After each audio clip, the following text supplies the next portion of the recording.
తమ కుటుంబంపై భూ ఆక్రమణ ఆరోపణలు నిరాధారమని మాజీ స్పీకర్ తమ్మినేని సీతారాం కొడుకు తమ్మినేని నాని స్పష్టం చేశారు.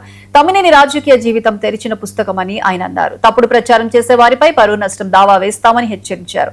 తమపై బురద చల్లే ప్రయత్నాలు మానుకోవాలని, లేకుంటే తీవ్ర పరిణామాలు తప్పవని తమ్మినేని నాని హెచ్చరించారు.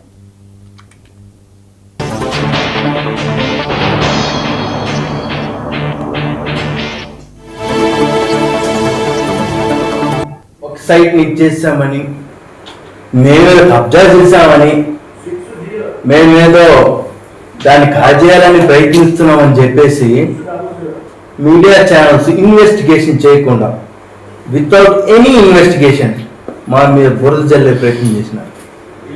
ఆ విషయం మీద నేను మీకు ఎవరో క్లారిటీ ఇవ్వదలుచుకున్నాను. నేను ఇది ముందే రావచ్చు ప్రెస్ మీట్కి, కాకపోతే అధికారులు మంచి చెడ్డ వాళ్ళు ఎక్కడెక్కడికో వెళ్తున్నారు, వెళ్ళనివ్వండి, మా తప్పైతే అందులో ఏమీ లేదు కదా. అందుకే నేను ఊరుకోను. సో అది నిన్నతో తేలిపోయింది కాబట్టి ఇవాళ మీ ముందుకు రావడం జరిగింది. ఒకటి, 24 సంవత్సరాల క్రితం మా నాన్నగారు అక్కడ సైట్ కొని ఇల్లు కట్టుకున్నారు. ఆ వెనుక చేసి 40 సెంట్లు సుమారు గురువుపల్లి భానుమతి గారి దగ్గర నుంచి మేము కొనుక్కున్నాం. సరే, ఫైన్. 24 ఏళ్ళుగా అక్కడ ఉన్నప్పుడు అక్కడ వెనుక ఎటువంటి వ్యవసాయం అని కానీ ఇదని కానీ ఏమీ జరగాలి. 2 పోతే 3వది, ఆ పరిస్థితి ఎక్కడికి వచ్చిందంటే వెనుక మేము ఏదో కబ్జా చేసేస్తున్నాం అని చెప్పేసి, మాకు ఆ సైట్ రానివ్వకుండా మేము చేస్తున్నాం అని చెప్పేసి లేనిపోయిన అపోహలు ఆరోపణలు వస్తున్నాయి.